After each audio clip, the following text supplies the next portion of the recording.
Today is a big deal, man. We are going to talk about a sad, unfortunate, painful story that could happen to you, that could happen to me, that probably has already happened to us. And this is something that we need to address with urgency because our time here is limited and we do not have the time to continue to make this mistake. The Creator Podcast. My name is Dion Williams, aka Dion Does, and I truly believe that we were all created in the image of the ultimate creator, and therefore it's in us all to create. And this show aims to help you and I both level up in this four-dimensional game of life so that we can go out and create for good, whether that's for ourselves, our family, the community around us, but all of this a part of a generational vision of a family of creators coming together to be the difference. Creator fam, appreciate you guys tuning into the Creator Podcast. You could have been anywhere in the world, but you're here with your boy, and I pray that you are feeling too blessed to be stressed. You are locked in, ready to create. And in every episode, right, we're just upping our toolkit, upping our mind, getting stronger so that we can go out and do that, right? And we say it at the end of the intro, we want to go out and actually be a difference, right? Make a real difference in the world around us, in our life, right? We want to start there. We want to transform our families, our communities. We want other places to be better because we're in the boat, okay? And today is very crucial. This is a mindset that I feel like we have to have. And I'm going to read a quote. It's not even that. It's sad for me and it's painful, but it's not like no one died or anything. But today is all about coming up short, right? And it's actually inspired by a conversation I was having with a friend who is really big into politics, and he was trying to encourage me to vote in this last election. And he told me a story of how he lives in like a smaller like county or whatever. I don't know. It was like a local election, and the guy that he was rooting for lost, and he came up one vote short. And he can distinctly remember a conversation he had, I think it was his neighbor, where he told him like, yo, go out and vote. And I don't want to butcher the story too much and add too much or take away, but I believe he said like, the friend was kind of like, it made sense. He wanted to do it, and he was going to vote for the same guy that my friend was talking about, but he didn't go out and do it. He got too busy, got distracted, and they ended up coming short by one vote. And this quote, so, I don't just have all of these quotes like stored in a database in my head and I'm remembering them from memory. Some I do, and sometimes I'll get word of a new quote and that'll just inspire an episode. Or if I already know what I want to talk about, sometimes I'll go out and search quotes. And this was one that I searched, and I was looking for stuff just around coming up short. And this is from a man named Marcus Kahn. I don't know who he is. I looked him up. It looks like he's some sort of like college basketball coach, and it's some sort of sport. And you may not be an athlete like I was, especially playing basketball. I can tell they were in some sort of playoff or championship game or something. And listen to this. He said, it is something that still haunts me today. So it's probably the last season or previous season, It's something that still haunts me today. Coming up short in the last 20 seconds. That will eat at you for a while. Getting back there this year would probably change that. And where can you relate to that, right? Oh, if you've ever played sports, you are like, you feel me. Have you ever got to the playoffs and lost? I can remember my senior year. So my junior year in high school, we did solid and we made it. Yeah, we made it. We didn't go as far as we should have in the playoffs, but we won our division. We were like strong, and a lot of people had us projected as favorites going into the next year to win the division and maybe even make a run in the state, And so then there was a lot of pressure for me because it was my last year, I didn't have any offers that were D1. I knew I was going to try to go to New Mexico, where I did end up walking on. But I didn't know for sure. None of that was guaranteed. So I was like, this could be my last basketball hoorah. And so it meant a whole lot to me. And we got into the playoffs. Oh, my memory's blanking a little. I can't remember if it was first or second round, but we lost. And the feeling of defeat, man, and coming up short and knowing that in that instance, in that specific area of my life, there was no redos. And this is something that really, really fueled my grind process on trying out for the Lobos, which was a Division I basketball team that I walked on to. That feeling of coming up short, man, haunted me, just like this coach said. Like, that's something that can haunt you, because I was like, man, could I have done more? I really didn't even play good in that game we lost. Like, it was one of those games where it's like I was there. I didn't play bad, but I sure didn't do much to help us. And so I was just there, and I was like, man, could I have worked harder? Could I have been better? And maybe, and that memory, most of the people on that team stopped playing basketball after that, right? And that meant a lot to them. We had other seniors that had no chance of playing college ball, at least at a high level, and it would have been dope for them to have that memory. We can't go back and do high school, but we have to sit with that. We got to hold that L, okay? And there's other areas in your life, whether it's in a relationship, in parenting. Some of us have made huge, gigantic mistakes where we came up short, and we can't go back. Sometimes, and these mistakes sometimes can end marriages or relationships, in really bad or maybe even rare extreme cases. It can cost people their life. And so coming up short isn't something that we should take lightly, especially because we have limited time here. Now, I don't want to be too depressing, right? Because while there are things that you don't get back and redo, you got to learn the lesson, just like I did. And I was terrified that they were going to allow me to try out for the team. I was going to get one shot, and I wasn't going to be good enough, right? And so I would think about that every time I was tired. I actually had a sign taped to the ceiling of my bed. And it's weird. I don't even sleep on my back, so I just knew it was up there. I wouldn't even see it every day, but when I would lay down, it was there. You know what? I did end up putting it too. I had two signs. I had a sign on my wall too, and they both were to remind me. And they said, "Did you earn it?" And by that, it meant, did you earn your sleep? Right? Do you really are you proud of the work that you put in today towards your goal? Right? That I was clear on. Right? I wanted to walk on. And I was working out often 3 times a day, right? I would hoop 2 different sessions, and I would lift and run one of them. And then there was a lot of times I would lift earlier in the day, play 2 basketball sessions, and then still run at night. So I was locked in, and I was terrified of them giving me a call, being like, all right, because my brother was being really persistent. I was being persistent. And there was probably hundreds of people. I would go to these open gyms, and people swore they were going to walk on at UNM. Everyone wants to play Division I basketball.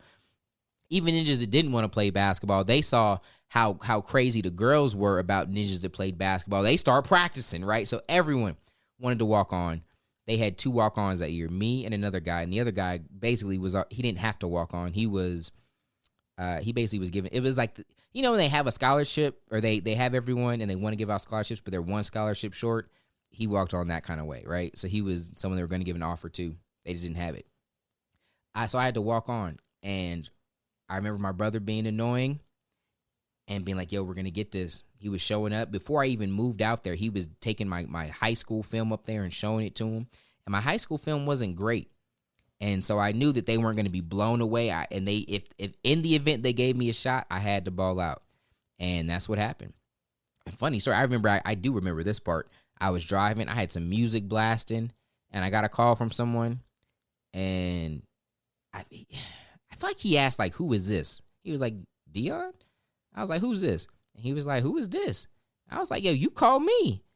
And then he was like, yo, this is Coach Neal from the Lobos.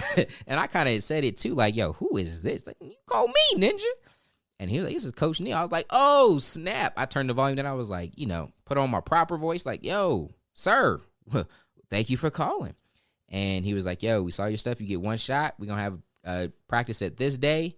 Get here a little bit earlier. We'll see you then. And I got there. I was shooting around myself for a while. I was expecting like the coach to come over, give me a pep talk, like, hey, this is your shot, man. Here's what's going on. And he didn't. The other players were showing up. I got there early. I was shooting. And the other players came out, and they were just like sitting on the benches watching me shoot. And it was real awkward. I didn't know to go over and introduce myself, but I just kept shooting, and the Jimmy was wet because I had put in work. And I knew they was watching, so I was like, yeah, I'm coming for one of y'all. Spot, splash, splash. And literally the coaches came out right before practice. I was like, oh, Dion, come here. Hey, y'all, this is Dion. We're going to see what he's got. And then they started they do like a little stretching thing, and then we just start playing games. Like that was it. I had my shot, and I thought I did great. I wasn't. So if you have so here's what I say. I hung like I looked like I belonged out there, and maybe did a little bit past that. Like it was actually like probably good.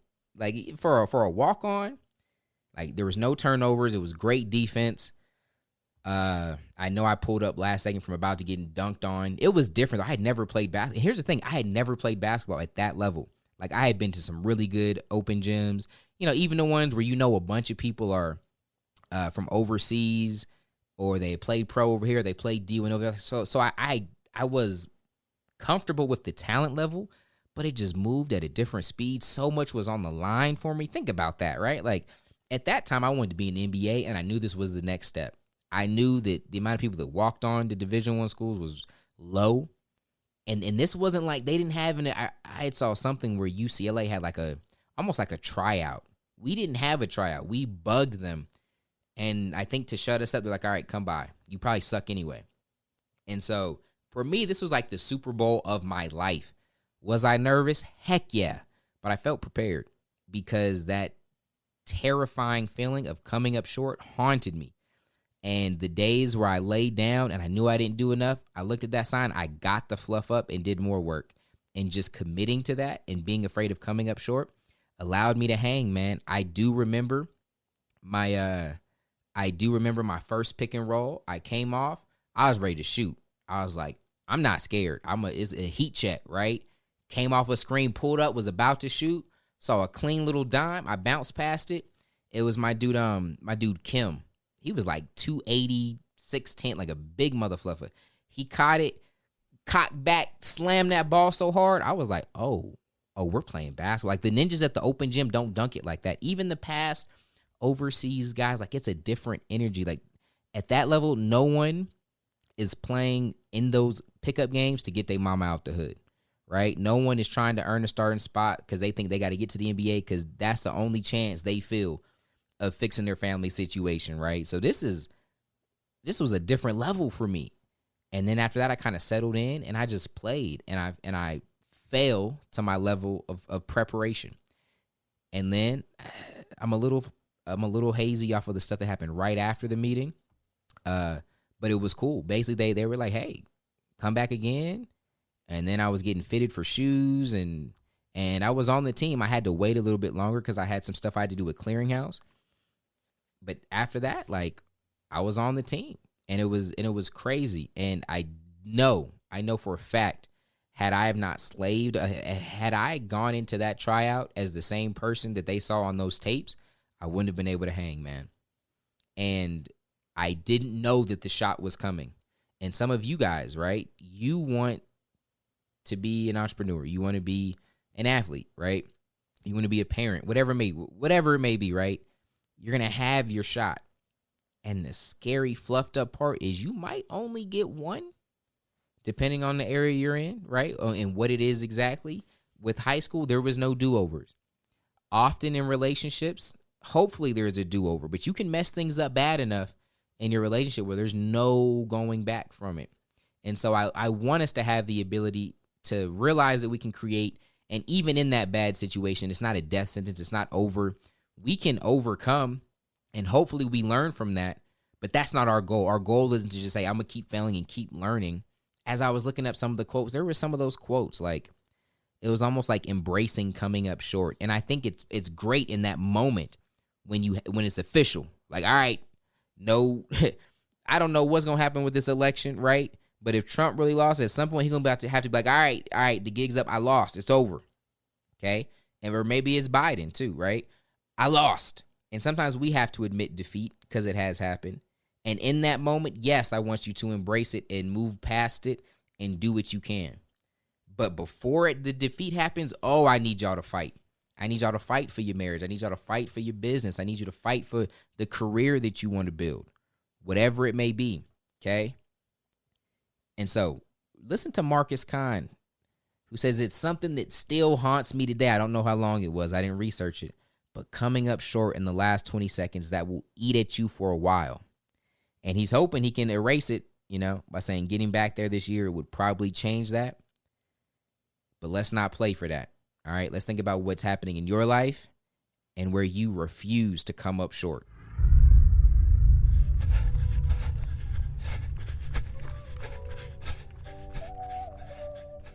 This is my favorite part of the podcast because we're taking some action, all right? We're putting some feet to it. We're taking that principle and running with it. And so scan the creator frame. We have faith, relationships, energy, and economics. Scan across that bad boy and say, you know what? Where am I possibly on a path to come up short? Right? Where am I potentially about to get exposed in something that I will beg for a do-over in I may not get? Right? Is it in my faith? Am I waiting? Am I pushing the whole God thing off? Like, yeah, I'm young. Maybe some of y'all like, yo, when I'm about 40, I think when I'm like 40, I'll slow down. I'll do that whole God thing. Cause I know there's some weird stuff with like the sex. I can't just be having sex like I want. I can't. Some of the things I know I'm doing, I got to stop doing. So, I think about 40, I have my kid. Then I'll be a godly person, right? You don't know if you're going to make it to 40. That pains me. Right? Some of you guys don't believe, but let's use our imaginations here. In the event, what if there really is a heaven, a hell? Right? Some of that Jesus stuff was real, and it's like there's a point where, oh snap! Can I get a read? Like there's no respawns. Okay, maybe it's in your relationships. Maybe you just toying with it. You're not taking it serious, and they want to take it serious. They gonna move on, and they probably should. Playing games. You over here playing games with people's emotion, real people. Maybe you got to stop playing games, okay? Because you might come up short and you might not get another chance with her, bruh. Or ladies, he might slip through the cracks. You got you a good one and you over here playing. Stuck in the past, okay? Maybe it's in your health. Maybe it's in your business.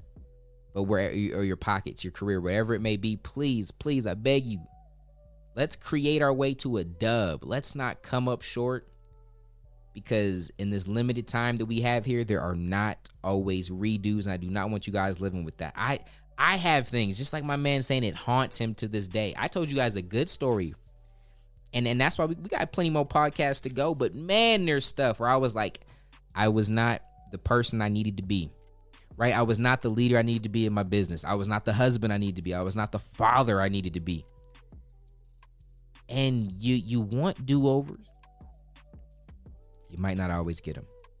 So let's take this serious. And hey, if you're really into taking things serious and you taking your success serious and you're like, you know what? I need this 4-dimensional creator lifestyle installed in me. I'm done playing games, right? If I don't embrace this identity as a creator, the people coming after me gonna feel it. I could be way more of an asset to my community.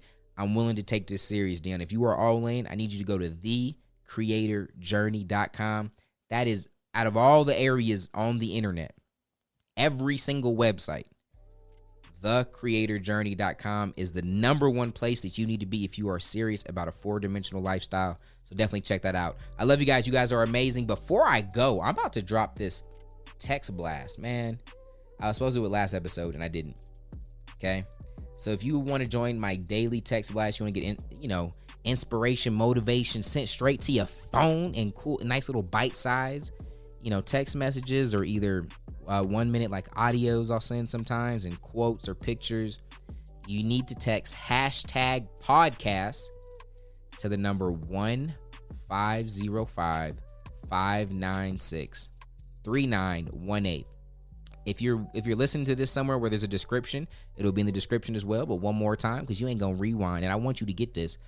Hashtag podcast to the number 1-505-596-3918. I love you guys. Stay too blessed to be stressed. And until next time, God first. God bless. I ain't gonna lie. That was bars. I didn't even mean to do that at the end. Too blessed to be stressed. Hashtag God first. God bless. All right, y'all.